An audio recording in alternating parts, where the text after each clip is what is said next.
Israel और Hamas की जंग अब ख़त्म होने का नाम नहीं ले रही, बल्कि ना सिर्फ ये इसराइल के ऊपर, ना ये हमास तक रहेगी, बल्कि बहुत ज़्यादा और भी ममालिक अब इसमें शामिल हो चुके हैं और डायरेक्टली शामिल हो चुके हैं।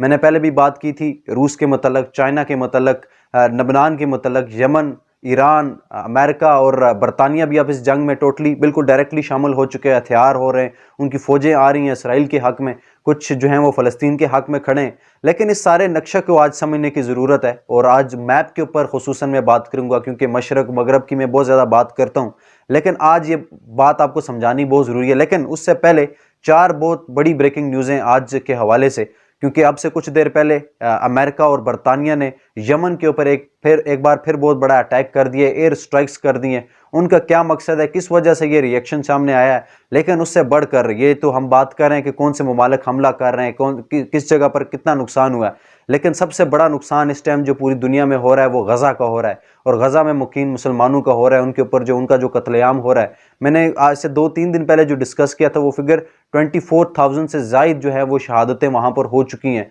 और अभी भी बहुत सारे लोग जो लापता हैं उनको इंक्लूड नहीं किया गया। लाखों लोगों के घर तबाह हो चुके हैं। लेकिन सबसे बड़ा नुकसान तो गज़ा में मुकीम मुसलमानों को हो रहा है। लेकिन इस टाइम जो सबसे बड़ी 4 ब्रेकिंग न्यूज़ें जो आज के हवाले से डिस्कस करनी है, उसके बाद मैं मैप के ऊपर ज़रूर बात करूंगा और इस नक्शे को समझाने की कोशिश कर रहा हूँ कि क्या डिफ़िकल्टीज़ अब इसराइल को होने वाली हैं, जो जवाब उनको अब मिलने वाला है मुस्लिम कंट्रीज़ की तरफ से। 3-4 मुस्लिम ममालिक अब इस मामले के ऊपर मुत्तहिद हुए हैं, लेकिन वो बहुत बड़ा एक थ्रेड साबित हो रहे हैं इसराइल के ऊपर, और इसराइल बैकफुट पे जाता जा रहा है। लेकिन उससे भी बढ़कर इसराइल के हवाले से सबसे बड़ी ब्रेकिंग न्यूज़ ये है, इसराइल को सबसे बड़ा खतरा हो सकता है यमन से ना हो, ईरान से ना हो, लेकिन ये जो बात होने वाली है इससे इसराइल को, नेतन्याहू को बहुत बड़ा खतरा होने वाला है, क्योंकि इसराइल की जो आवाम है वो इस जंग के बिल्कुल खिलाफ है। और ये जो जुल्म हमास के ऊपर, गज़ा में मुकीम मुसलमानों के ऊपर हो रहा है, इसमें इसके खिलाफ इसराइलियंस जो लोग हैं, आम शहरी हैं, वो बहुत ज़्यादा इसके खिलाफ हैं। और आज के दिन एक बहुत बड़ा एहतजाज हुआ है, जिसमें लाखों लोग, ये पिक्चर आप देख सकते हैं, जो इस एहतजाज में उनकी शिरकत हुई है। पिछली वीडियो में मैंने डिस्कस किया था, जो साबिक सदर थे इसराइल के, उन्होंने इस सारे हमले को एक बहुत बड़ा नुकसान इसराइल का करार दिया है, और उन्होंने कहा है कि नेतन्याहू इस हमले में बिल्कुल भी कामयाब नहीं हुए। इसराइल के जो अहदाफ थे वो इसराइल इस सारी जंग में अचीव नहीं कर सका, लेकिन अवाम ने एक डिफरेंट टाइप का मौक़िफ़ इसराइल में अपनाया हुआ है, और उन्होंने कहा है कि जल्द अज जल्द ये जंग बंद होनी चाहिए, इसराइल को अपनी फ़ौजें गज़ा से वापस लेके आनी चाहिए। और जहाँ पर मैप है, आप ग्रेटर इसराइल की बात क्यों कर रहे हैं, जहाँ पर मैप है, जहाँ पर जो मुसलमान बस रहे हैं उनको वहीं रहने दिया जाए, और अमन से बातचीत से इस मसले का हल होना चाहिए, क्योंकि अवाम ये कह रही है, ये अवाम का मौक़िफ़ है। वैसे तो इसराइली जो गवर्नमेंट है वो किसी के ऊपर अब रहम नहीं कर रही। छोटे छोटे बच्चों की आपने लाशें देख ली होंगी कि वो टीवी पर या इस वीडियो के ऊपर दिखाने के काबिल नहीं है, लेकिन अवाम अब खड़ी हो चुकी है गवर्नमेंट के सामने, एहतजाज कर रही है कि ये जंग अब ख़त्म होनी चाहिए, इंसानियत का कत्लेआम इसराइल को ख़त्म करना चाहिए। और उससे बढ़कर एक पॉलिटिकल एनवायरनमेंट में देखा जाए तो नेतन्याहू को इसराइल में अब बहुत ज़्यादा नुकसान हो रहा है। आइंदा जो वहाँ पर इंतखाबात होंगे उसमें मुझे नहीं लगता कोई जितनी बड़ी कामयाबी होगी। जिस तरह मैंने वीडियोज़ देखी हैं कि इतने बड़े बड़े एहतजाज अब इसराइल में होने वाले हैं और हो भी रहे हैं, और बहुत स्ट्रेट फॉरवर्ड एक मौक़िफ़ अपनाया जा रहा है कि सबसे पहले फ़ौजें वापस बुलाई जाएँ, कत्लेआम को बंद किया जाए। और दूसरा, कल के दिन, आज इस टाइम मैं ये वीडियो रिकॉर्ड कर रहा हूँ, इससे एक दिन पहले की बात है, जो इसराइल है उसने लबनान के ऊपर अटैक कर दिया। ये नक्शा आपके सामने होगा, मैप आपके सामने आ रहा होगा।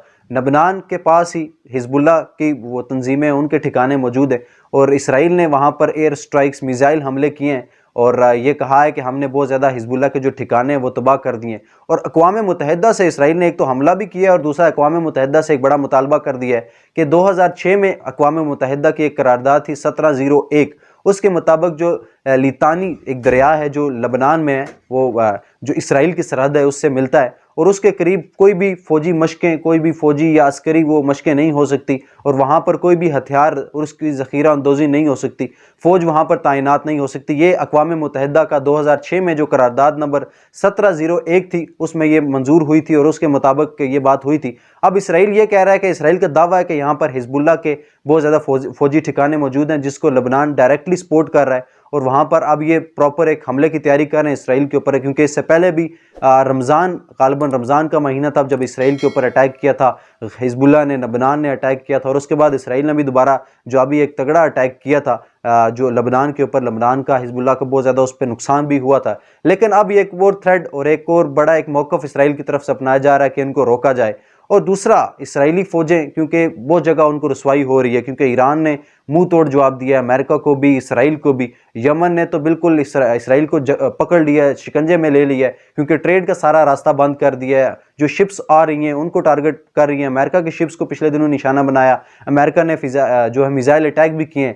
लेकिन अब बड़ी खबर ये आ चुकी है कि इसराइल इस सारी जंग के हवाले से वो ईरान को अटैक नहीं कर रहा, वो ज़्यादा यमन के सामने नहीं जा रहा, क्योंकि उनको मुंह की खानी पड़ रही है। लेकिन उसका सारा गुस्सा ये एक बार फिर गज़ा के ऊपर निकाल रहे हैं, गज़ा के मुसलमानों के ऊपर निकाल रहे हैं, क्योंकि गज़ा का एक शहर है, और ये मैप आप देख सकते होंगे, खान यूनस के नाम से बिल्कुल क्लियर आपको नज़र आ रहा है। इसका मुहासरा कर लिया गया है इसराइली फ़ौजों की जानिब से। इसराइली फ़ौज इस शहर में दाखिल हो चुकी है, और ये पिक्चर आप देख सकते हैं कि कितने अवाम है। ये तकरीबन हज़ारों की तादाद में। एक वीडियो भी थी, वीडियो कुछ कॉपीराइट इशू की वजह से मैं नहीं चला सकता, लेकिन ये पिक्चर आप देख सकते हैं कि कितने लोग अब रोडों के किनारे बैठे हुए हैं, गाड़ियों में बैठे हुए हैं, ट्रक्स के ऊपर उन्होंने अपना सामान रखा हुआ है कि हम खान यूनस जो इलाका है यहाँ से निकलना चाहते हैं, क्योंकि इसराइल इसके ऊपर बड़ी उन्हें वार्निंग दे दी है कि यहाँ पर हम एक सर्च ऑपरेशन करने जा रहे हैं, और हमास के जितने भी ठिकाने हैं उनको हमने टारगेट करना है, उनको हमने तबाह करना है। तो यहाँ पर अवाम के हवाले से मुसलमानों को बहुत ज़्यादा दुश्वारियाँ हो रही है, क्योंकि यहाँ पर यूरोप की तरफ से ये मौक़िफ़ बहुत ज़्यादा अपनाया जाता है। आपने सुना होगा ह्यूमन राइट्स का ख्याल रखना चाहिए, यहाँ पर उसकी वायलेशन होगी, यहाँ पर होगी। लेकिन गज़ा में इनको शायद दिखाई नहीं दे रहा, खान यूनस में इनको दिखाई नहीं दे रहा कि यहाँ पर खुराक की कितनी किल्लत हो चुकी है। अस्पतालों को बंद कर दिया गया, यूनिवर्सिटीज़ को बंद कर दिया गया, तालीम का जो निज़ाम है वो बिल्कुल बंद कर दिया गया है। अवाम बल्कि अपने घरों को छोड़कर, घरों की बिल्कुल उनको परवाह नहीं है, वो अपनी जानों की परवाह कर रहे हैं, अपने बच्चों की जानों की परवाह कर रहे हैं, और खान यूनस जो शहर है उससे निकलने की तैयारियां की जा रही हैं। ये पिक्चर आप खुद देख सकते हैं। तो इसके ऊपर एक तवज्जो दिलाने की भी मैं कोशिश करूंगा। पाकिस्तानी गवर्नमेंट से मुतालबा मेरा सबसे बड़ा बनता है, क्योंकि एज अ पाकिस्तानी हमें सबसे पहला जो हमारा मुतालबा होना चाहिए वो गवर्नमेंट से होना चाहिए, और उसके बाद फिर हम दुनिया की बात करते हैं कि आपके क्या रूल्स हैं और आप गज़ा में क्या कर रहे हैं। और दूसरा एक बड़ी खबर है जी, अभी जिस टाइम मैं ये वीडियो रिकॉर्ड कर रहा हूँ तकरीबन 11:10 हो चुके हैं। 2 घंटे पहले की खबर है कि अमेरिका और बरतानिया ने एक साथ मिलकर जो यमन है उसके ऊपर एक बहुत बड़ा अटैक कर दिया है। यमन के ऊपर एयर स्ट्राइक्स की गई हैं, और बहुत ज़्यादा कुछ उन्होंने कहा है जी फौजी ठिकाने हमने तबाह कर दिए हैं यमन के, और वहाँ पर उन फौजी ठिकानों को तबाह किया गया जहाँ पर जो सोर्सेज है, जिनको स्पॉन्सरशिप ईरान कर रहा है, ईरान उनकी मावनत कर रहा है। और ईरान अब जो रेड सी का इलाका है, ये आप मैप देख सकते हैं, रेड सी में अमेरिकन शिप्स को निशाना बनाया, और अब की बार ये शिप्स इसराइल जा रही थी, और ये शिप्स आम शिप नहीं थी कि यार यहाँ पर कुछ चावल जा रहे हैं, दालें जा रही हैं, ऐसा कोई भी ये शिप नहीं थी, बल्कि ये मिलिट्री शिप थी जहाँ पर हथियार और मिसाइल और गन्ने जा रही थी इसराइली फ़ौज की मदद के लिए गज़ा जंग के हवाले से। और इसको यमनी फ़ौज ने निशाना बनाया और रेड सी के अंदर इसको खाक कर दिया, और समुद्री जो मखलूक है अब उसकी एक खुराक बनने जा रहा है ये सारा जहाज़। लेकिन इसके ऊपर बरतानिया के पार्लियामेंट में इसके ऊपर बात हुई है, और पार्लियामेंट की तरफ से एक प्रेस रिलीज जारी की गई। उन्होंने कहा है कि बिल्कुल ये दहशतगर्दी किसी भी सतह पर काबिल कबूल नहीं है। अमेरिकन जहाज़ को जो निशाना बनाना बिल्कुल भी आलमी जितने भी कानून है उसके खिलाफ है। एक जो ट्रेड मैप है, तजारत के जो कानून है उसके खिलाफ है। लेकिन उससे भी बढ़कर सिर्फ ये बात जो है वो मौक़िफ़ के ऊपर, बयान के ऊपर नहीं रही, बल्कि अमेरिका और बरतानिया ने मिलकर यमन के ऊपर एक एयर स्ट्राइक की है। 17 से 18 मिसाइल उनके ऊपर दागे, और जो अमेरिका का दावा कि हमने बहुत ज़्यादा ठिकानों को जो है वो फौजी ठिकाने उनको टारगेट किया और उनको तबाह कर दिया। लेकिन यमन की तरफ से भी ये मौक़िफ़ आ चुका है कि भाई ऐसी बिल्कुल भी जुर्रत करने की कोशिश आइंदा ना करें, और इसका भी आपको जवाब देना पड़ेगा, और हम आपसे बदला ज़रूर लेंगे।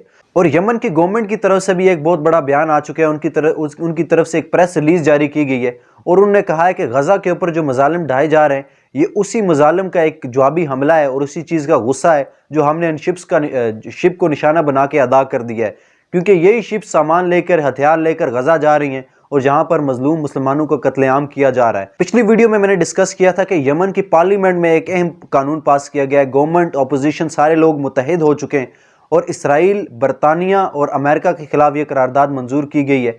और तमाम जितने भी अराकीन हैं उन्होंने मिलकर ये मौक़िफ़ जारी किया कि ये तीनों रियासतें दहशतगर्द रियासतें, मतलब किसी भी तंजीम को या जमात को टारगेट नहीं किया, बल्कि 3 ममालिक को टारगेट किया। और उसी का ये रद्द अमल आ रहा है कि बरतानिया, अमेरिका मिलकर यमन के ऊपर एयर स्ट्राइक कर रहे हैं, और कहा जा रहा है कि ईरान यहाँ पर फौजी मावनत कर रहा है, पैसा दे रहा है, और उसकी वजह से रेड सी के इलाके में यमन एक छोटा सा मुल्क उठ के अमेरिका के ऊपर अटैक कर रहा है। इनको अब खामियाजा भुगतना पड़ेगा।